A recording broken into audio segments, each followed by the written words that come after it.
Oi, pessoal. Boa tarde, tudo bem? Desculpe a informalidade. Aliás, esse é o tom do programa, felizmente. Por isso que os papos aqui fluem naturalmente e longamente. Eu sou o Ralph Peter, que apresenta toda quarta-feira, às 19 horas, o programa Livros em Revista, que vai ao ar pela nossa BCC Television, Bola, Cebola, Cebola Television.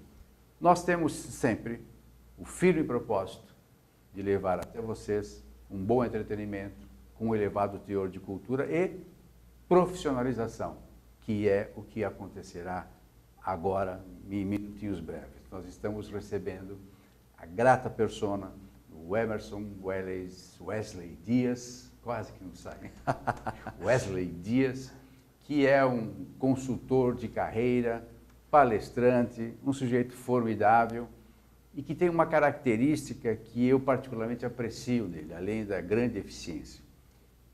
Ele consegue levar até o seu público leitor e o ouvinte, com muita simplicidade, ferramentas básicas de trabalho para que vocês consigam elevar-se e ou, pelo menos, não se deixar enganar por propagandas que te burlam, que te levam de um lado para outro. Em suma, como você deve administrar bem a sua carreira, o seu dinheiro, que na maioria dos casos é muito difícil para conseguir. Antes de passar diretamente para ele, eu quero agradecer novamente aos trabalhos técnicos fabulosos.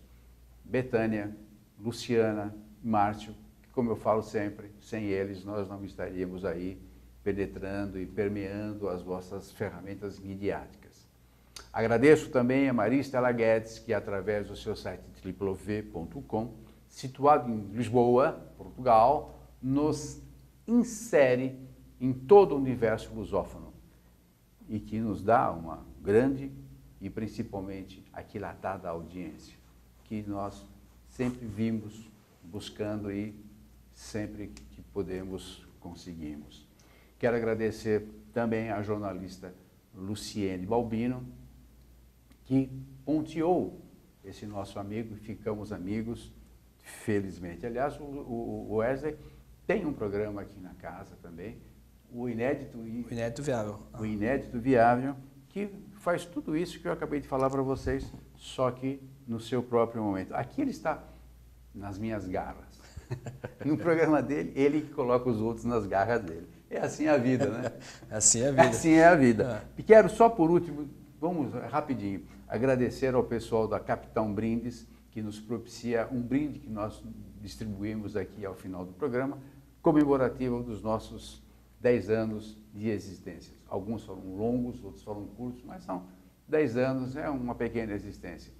No Facebook, Capital Brindes Personalizados. Capitão Brindes Personalizados. E só. O telefone do Danilo Alves, se você quiser falar, é 98800-4683. Muito obrigado, Danilo, pela força. Emerson Wesley Dias, ex-executivo de grandes empresas nacionais e multinacionais, radialista, possui diversos títulos profissionais, hoje consultor de carreiras, como eu havia dito para vocês. Dedica-se integralmente hoje ao seu exclusivo método que basicamente propicia uma excelente ferramenta para você melhor administrar os seus rendimentos. Seu livro recente, O Inédito Viável em Finanças Pessoais, ele tem um jargão que eu acho fantástico. Dinheiro caro, filosofia, depois você explica direitinho. Dinheiro caro, filosofia barata, que se reveste, felizmente, e nós estamos sempre torcendo por ele, um tremendo sucesso, que assim continue. E aí, mestre? Ó, caramba, hein?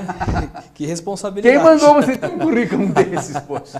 Comeu metade do programa. Obrigado, Peter, pelo convite. Obrigado pela oportunidade de estar aqui. Prazer bater esse papo novamente com vocês aí. Estamos à disposição. Não, você literalmente abrilhanta o nosso espaço. Escuta, antes de nós falarmos do teu livro, do lançamento, que método é esse que você se inspirou, que você está propalando aí em todas as tuas palestras e deu origem a um... Sim. Esse é o teu segundo ou terceiro livro? Terceiro Terceiro livro, né? Terceiro, Sempre com esse título, o Inédito Viável. Exato. O primeiro foi Inédito Viável, o segundo Inédito Viável Gestão de Pessoas, aí, né, reflexões e filosofia prática sobre liderança, e o terceiro agora é Inédito Viável Finanças Pessoais, Dinheiro Caro, Filosofia Barata. E aguardem, vai ter mais um quarto aí que... Vai ter? Tá no forno? Tá no forno. Ó, tá intimado a lançar aqui, né, amigo? Com certeza, com certeza. Boa, né, viremos, com certeza. O programa é um programa de sorte, nós temos sorte. Esse nome, né, o Inédito Viável, na realidade, ele é... Eu não sei se é uma criação, mas acho que o grande divulgador dele foi o educador Paulo Freire. No livro Pedagogia do Oprimido, dos anos 60, 62 mais ou menos, ele fala dessa categoria, né? O que é o inédito viável? É o cidadão que chegou na situação limite e precisa criar um novo patamar de vida. Então ele chamou isso de inédito viável. E eu li isso muitos anos atrás, eu sempre li muito do Paulo Freire, porque a minha irmã é educadora, enfim, e eu sempre comentava alguma coisa, né? Eu me lembro quando eu estava na escola, os professores falavam do método Paulo Freire, enfim. E o Paulo Freire é o patrono da educação brasileira, né? É o brasileiro com maior quantidade de títulos, doutor honoris causa, no mundo. Ele sozinho tem mais do que todos os outros brasileiros somados, né? Então, o Paulo Freire é uma sumidade, enfim, embora tem todo aí um lado do pessoal que critica por ele ser de esquerda, enfim, mas eu acho que isso é... Não, o que vale é o âmago, exatamente, né? Né? E muito quem fala isso é porque nunca estudou Paulo Freire em profundidade, né? E independente de ser esquerda ou direita, o Paulo Freire era um grande brasileiro que queria um país melhor. Então, acho que só por isso já você vale direita ou esquerda, tanto faz, né? A pessoa que tem uma boa intenção e que faz... Não, né? isso que eu ia falar, principalmente porque ele militou. Exatamente. Ele não se amedrontava. Sim, ele, olha, a minha teoria é essa porque isso e bola para frente. Exatamente. E educou aí, né? O grande método Paulo Freire, né? O método Freire é um método de educar as pessoas a partir da sua própria realidade. E com isso, o experimento maior que ele fez, quando ele alfabetizou lá, acho que 40 boias frias, então, quer dizer, só o fato dele ter alfabetizado 40 boias frias no Brasil, dos anos 50, 60, já o coloca numa categoria muito maior do que muito discurseiro, né? Sim, então, é ação prática de fato. E eu sempre gostei muito disso, só que eu sou uma pessoa que eu sempre gosto de misturar os assuntos, né? Então, na minha vida executiva, eu pensava como é que eu consigo trazer para o meu time uma melhor qualificação, mais conhecimento. Então, eu sempre usava alguma coisa do Paulo Freire nesse sentido. E esse nome Inédito Viável sempre ficou na minha cabeça, né? E aí, quando eu fui pensar em escrever um livro e eu estava discutindo um capítulo que era de metas, objetivos, me veio esse insight do Inédito Viável, né? O que é uma meta? Uma meta é o quanto você quer encurtar entre o ideal, que é o que você busca, o objetivo, e o real, que é o que você tem, né? Então, essa distância, você encurta ela através de uma meta, né? Se hoje eu tenho 5 e eu quero ter 7, a minha meta é mais 2. Né? Então, o que é essa meta? É o inédito. E você quer mais 2 porque você quer que ele seja viável, né? Você quer o 7, você não quer o 5 onde você está. Então, eu falei, isso tem a ver, né? Com o Inédito Viável. E aí, eu batizei o livro de Inédito Viável. Para minha grata surpresa, eu fui pesquisar isso no registro de marcas e patentes. Ninguém tinha usado esse nome, Inédito Viável, como uma ferramenta, né? O Paulo Freire tem o método Freire, né, de educação. Mas não tinha patenteado o nome Inédito Viável. Não, e ele é impactante, desculpe te interromper. Eu quando a primeira vez que eu li, falei, Inédito Viável, porque fica um nó na cabeça da gente, né? Inédito, aí depois eu não aceitei o nó, né? Eu falei, eu vou desatar esse nó, né? Quem esse cara pensa que é para mim, né? Aí eu falei, peraí, o Inédito Viável é algo que você pensa em fazer que nunca fez. Exato, isso. É por aí, né? É por aí, é isso. E aí, para minha surpresa, não tinha esse registro. Eu falei, poxa, então eu vou aplicar, né, o registro e tal. Hoje a patente é minha, o nome Inédito Viável é meu, o registro. Agora, como uma pessoa de juízo, né, em hipótese alguma, eu digo que eu criei isso. Né? Me apropriei do Paulo Freire e até uma forma de homenageá-lo, né, dentro de um conceito de educação muito focado no mundo corporativo. Então, o que você pensa? É a união do conhecimento com o capital. E eu acho que essa é a grandiosidade da obra do Paulo Freire. Né? Ela é capaz de permear não só o mundo da educação pedagógica, mas o mundo da educação corporativa, o mundo da formação do cidadão.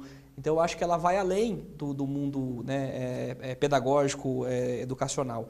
Ela vai muito mais. E a minha visão é isso, né? É colocar essa marca cada vez mais forte para as pessoas pensarem sobre ela, causar esse impacto querer entender Causa por mesmo. quê, né? E ao querer entender por quê, você se educa, você se melhora. Não, e o lance não é meramente a informação, é a formação. Isso, exatamente. Porque você pode ter um executivo super informado, mas se ele tem uma má formação, dançou. Dançou, exatamente. Aquilo vira água. Exatamente. Água impura, né? Que não dá para tomar. Exatamente, né? E um dano terrível, né? Porque numa posição de liderança, né? Ali você está com várias vidas ali, como capitão do navio, né? É uma baita responsabilidade. Então você não pode colocar pessoas nessas funções que não sejam, antes de tudo, grandes seres humanos, né? Porque quando você coloca, o resultado a gente sabe, a gente tem observado bastante, né? Você já se deparou que você é um coach? Sim. Você já se deparou com um executivo com informação, mas com uma péssima formação e que estava indo ladeira abaixo e levando naturalmente seus comandados? Ou não conseguia comandar os seus comandados? Sim. Tem, a gente sempre vê isso, né? E até uma recomendação que eu sempre faço, né? Primeiro desenvolva as competências, depois assuma as posições. E a gente vê hoje uma aceleração muito grande das pessoas quererem ter as posições sem ter as devidas preparações. Muito mais cedo, né? Muito mais cedo. Né? Então você tem aí muita gente que senta na cadeira e só depois que ela senta na cadeira que ela percebe o peso que tem aquele lugar. A bucha que pegou, né? Exatamente. E aí, às vezes, a pessoa troca os pés pelas mãos, né? Ela quer, de alguma forma, fazer um resultado de curto prazo e desvia uma conduta, né? Ou não estabelece uma boa relação com os colegas de trabalho. Não tem empatia, né? Não tem empatia, né? Então, aquele cara que acha que porque ele é chefe ele pode mandar em todo mundo, não dialoga, não negocia. Então, você vai... E, às vezes, o que é mais interessante é que, no curto prazo, muitas vezes isso dá resultado. Então, a pessoa continua insistindo nessa batida. Mas, quando você olha a trajetória de médio e longo, você vê que... né, não leva a muita coisa, né? Vida curta. Vida curta. O cara entra na organização, faz aquela revolução que dura 1 ano e depois no próximo ano os problemas voltam porque não foram resolvidos, né? Fica meio efêmero. Até, efêmero, né? vai maquiando, né? Mas não se resolve as questões profundas de longo prazo. Não cria base, né? Não cria, exatamente, né? E aí, se não cria base, qualquer vento derruba, né? É a casa do lobo mau, né? Exatamente. E quando só tá um ventinho, ela dura, né? Mas quando dá uma soprada um pouco mais forte, né? Derruba. Exatamente. Agora, por exemplo, você deu o exemplo, o cara que sentou na cadeira e depois é que ele foi ver a bucha que pegou. Mas quando o cara senta na cadeira, ele não buscou aquela cadeira? Ele buscou, e esse é o grande ponto, né? Porque você sabe que o vendedor sempre sabe mais do que quem está comprando, né?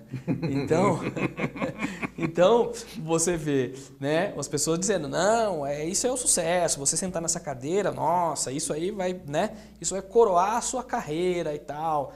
E vai te vendendo que aquilo é uma coisa maravilhosa, né? Sem te dizer, muitas vezes, o caminho que você teria que percorrer normalmente para chegar lá.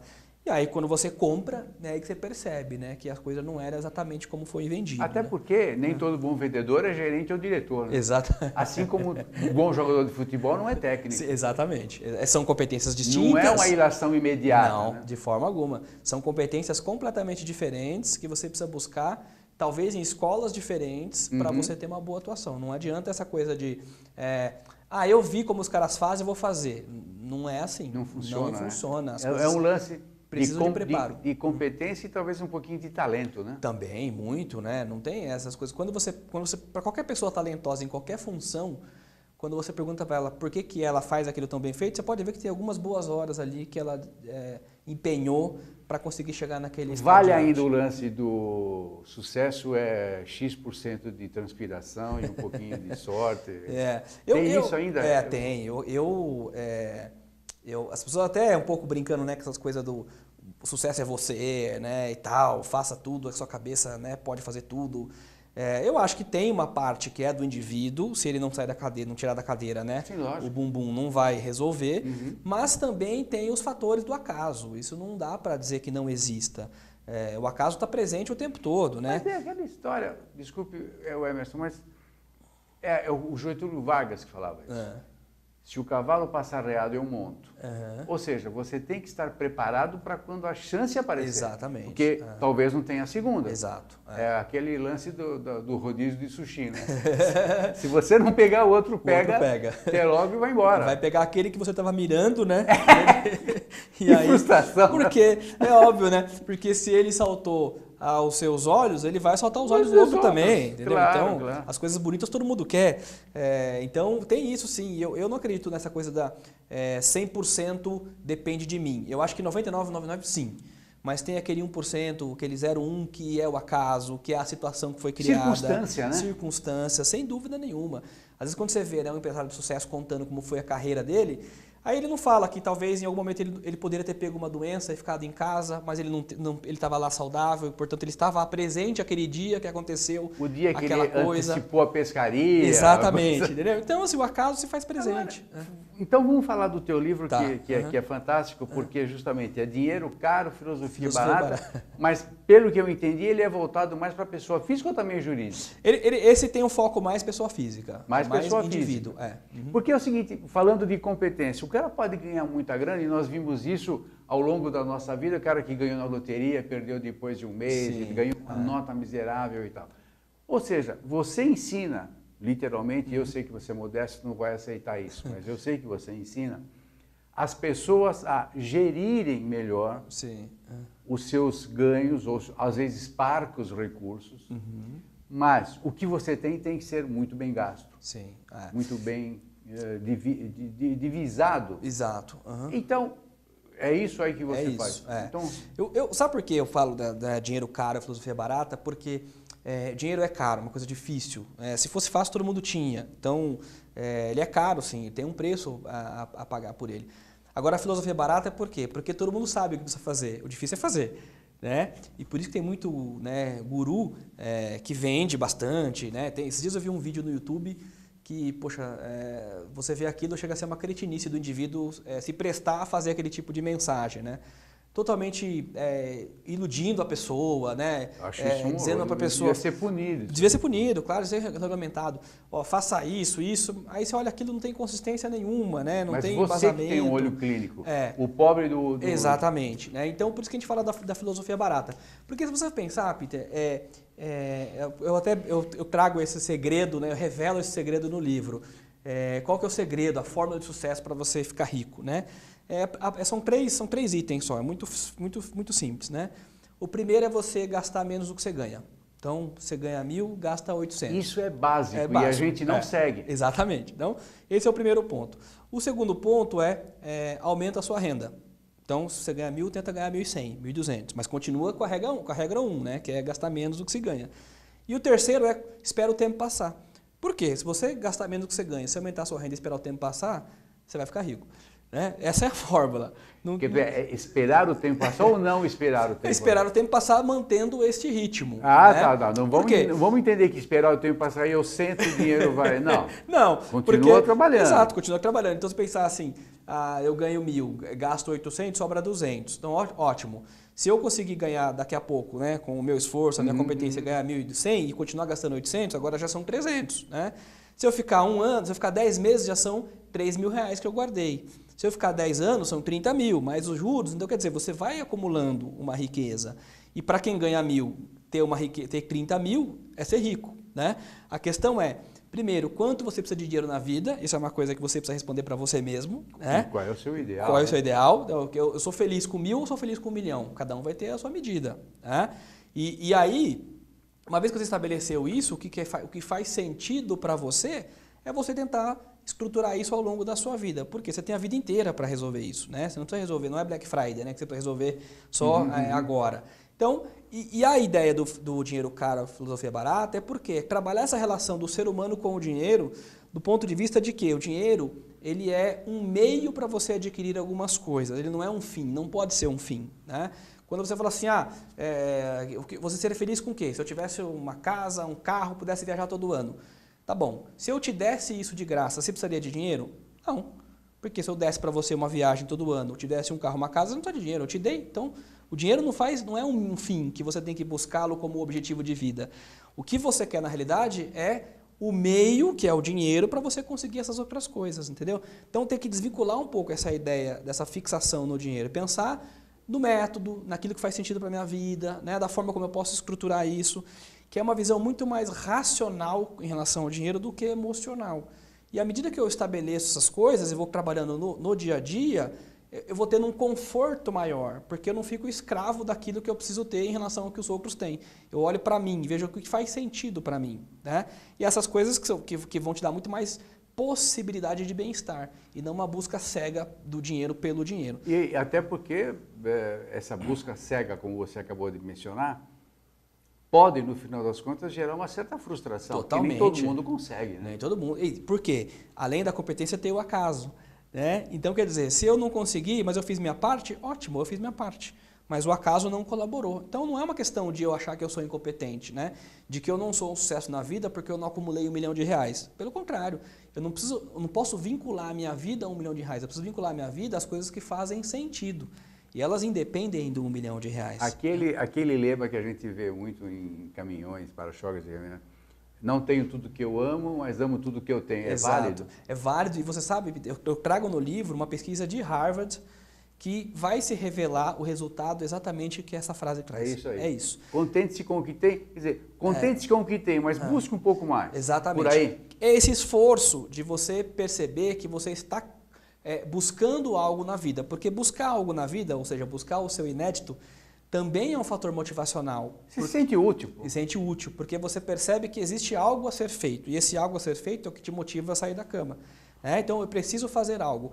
Este algo não necessariamente tem a ver com dinheiro. É muito mais uma busca de realização. Você tem um capítulo que eu te confesso que eu abri... Opa, vou ler esse primeiro, que é o Como Ficar Rico Rapidamente. Qual é o título do capítulo? Como Ficar Rico... Eu não lembro agora. Como é que tá? Como ficar rico em rápida... Não é esse da fórmula? As 3 regras para ficar rico? Não. Acho que é da fórmula. 18, uma coisa assim. Eu sei que tá... Como ficar rico rapidamente. Em 3 tempos, uma coisa assim. Eu acho que é essa da fórmula, né? Eu falo, opa, é comigo. É essa fórmula. Eu acho que todo cara que lê o introito do livro, acho que a primeira coisa que o cara vai ver é isso aí, né? Sem dúvida. Porque é o que chama atenção, né? Agora, tem um outro lance do teu livro que eu achei interessante, que é aquela planilha que você bolou, Sim. que é para o ser normal, né? O populacho, vamos chamar assim, lastrear a sua conduta. Sim. Eu achei isso muito legal. Você também não achou, né? Eu vou procurar. Dá uma procurada. Porque a questão da planilha, embora a gente fala, né, que é um livro de reflexão do ser humano em relação ao dinheiro, ele, claro que ele tem que trazer uma aplicação prática, porque a filosofia é uma coisa maravilhosa, mas você tem que trazer uma filosofia para o mundo real das pessoas, que impactem a vida, porque é muito difícil você ensinar filosofia só com exemplos não palpáveis. Quando você explica a filosofia com exemplos reais, com situações do dia a dia, aí a pessoa entende o conceito filosófico que está por detrás. E para isso, nada mais prático do que trazer um exemplo, né? Do que trazer uma planilha, para o cara olhar para a vida dele no dia a dia e perceber para onde que ele está colocando o dinheiro, né? O que ele tem e o que ele não tem, porque isso vai materializando o exemplo prático para ele. E aí, uma vez que ele materializou esse exemplo, fica mais fácil ele mudar o hábito, mudar a atitude, né? Porque ele tá tirando um raio-x ali da situação dele. E uma vez que ele tirou esse raio-x, é mais fácil ele alterar em direção ao inédito que ele quer planejar, né? Eu falo que o inédito viável é o perceber, planejar e agir. Primeiro eu preciso perceber, que fiz o meu diagnóstico, realmente o negócio está complicado. Percebeu? Agora eu vou planejar. E aí a ferramenta é fundamental para você planejar, né? E depois que você planejou, agora é tomar ação. E aí tomar ação é o dia a dia. Não, e é legal porque muitas vezes você não consegue detectar o que você está gastando extra. Sim. E como é que é? Quando você não precisa gastar aquilo, você gasta Sim. O desnecessário, Sim. gastos desnecessários. Que você pode perfeitamente não gastar. Sim. E principalmente aqueles gastos assim, é só 10? Tudo bem. É só 12? Tudo bem. Só 9? Bobagem. Só que esses 9 somados, e você ensina isso, Sim. dá um montante miserável que você só percebe quando está escrito. Exatamente. Você tem uma frase, né, que diz, né, se você quer criar uma montanha de areia, você joga uma pá de areia todo dia no mesmo lugar. Ao longo do tempo, isso vai virar uma montanha de areia. Então, esses gastos fantasmas, né, é isso mesmo. Um teste, olha, você põe, saca R$100 no banco, trocado, né, em 10 notas de 10, em 10 minutinhos. põe na carteira. Olha, eu li esse livro ontem. Então, aí Nossa Senhora. Eu aposto com você, se fizer isso hoje, vai lá no banco agora, saca R$100, põe na carteira em notas de 10. Hoje é quarta-feira, né? É terça-feira. Quinta-feira, você reconta quanto você tem na carteira e tenta fazer a conciliação de onde foi parar o dinheiro. Você não vai saber onde você gastou. É uma balinha, não sei o que e tal, uma gorjetinha. E isso, né, ao longo do tempo, vai formar uma montanha de dinheiro que você nem viu para onde foi. Né? Eu fui sacar, eu falei que li esse livro e é verdade. Eu fui sacar uma quantia, mas veio um bolo de nota de 5. Eu falei, isso é sabotagem. Isso é sabotagem, já gastei. É para incentivar a economia, né? Para você já devolver o dinheiro. Distribuição de renda, né? Como se eu precisasse fazer isso, né? Que loucura isso, né? E são hábitos, né? A gente vai adquirindo isso ao longo da vida, sem perceber, né? Enfim, e ao longo da vida você vai percebendo que se você tivesse uma relação um pouco mais próxima, né? Mais racional com o dinheiro, você poderia ter um resultado um pouco melhor, né? Eu acho que esse é o ponto. Apesar de você ser jovem, mas você milita há muito tempo nesse mercado. Sim. Tanto que você criou métodos e tal, porque você tem talento. Nesse tempo de militância, de estrada, pau de estrada, o que vem primeiro? Ganhar pouco, gastar muito, administrar bem, porque ganha muito.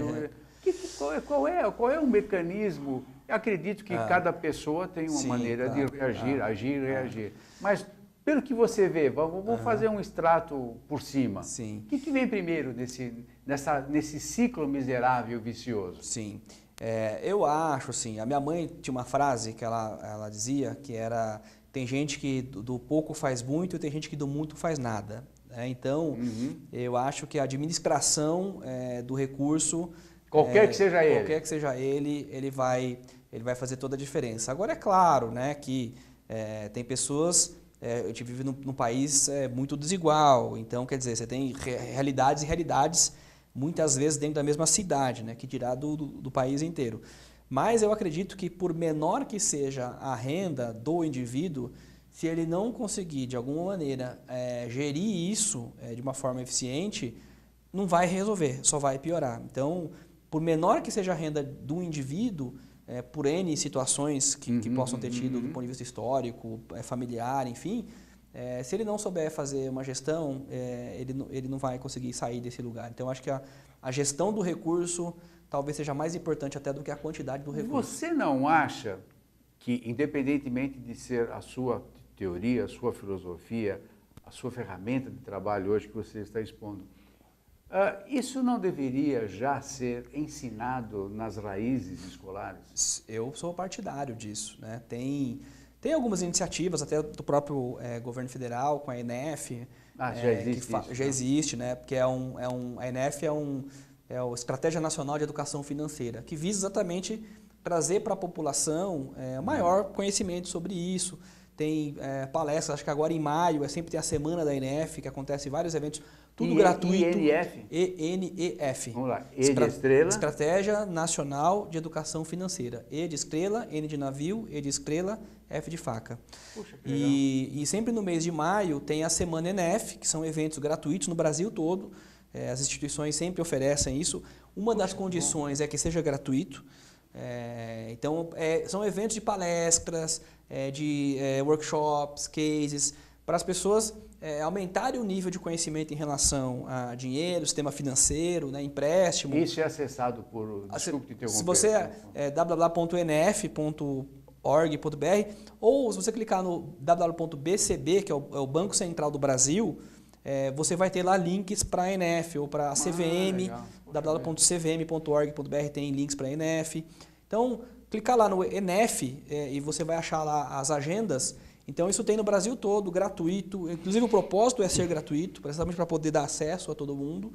Por quê? Porque é a ideia realmente de você colocar na cabeça do cidadão, por menor que ele seja, que essa relação ser humano-dinheiro vai acompanhá-lo a vida toda.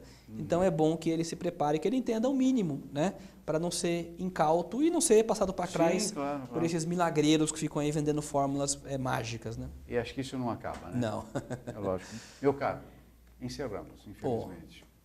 Eu quero que você receba, por favor, o nosso brinde comemorativo de 10 anos. Opa. Estamos festejando 10 anos de carreira. Sim. E fomos agraciados pela Capitão Brindes. Capitão Brindes. Que está nos concedendo essa honra. Legal. Pessoal, nós conversamos com Emerson Wesley Dias, esse consultor de carreiras, de finanças, que, como eu disse, apesar de jovem, tem um brilhantismo fantástico, principalmente porque tem uma empatia sensacional. Ele fala coisas profundas, elevadas, com um nível bem simples, modesto, que qualquer pessoa que não esteja afeita às condições financeiras, os termos, melhor dizendo, financeiros, pode entender perfeitamente. Emerson é o nome dele, eu espero que vocês ouçam ele por muito tempo.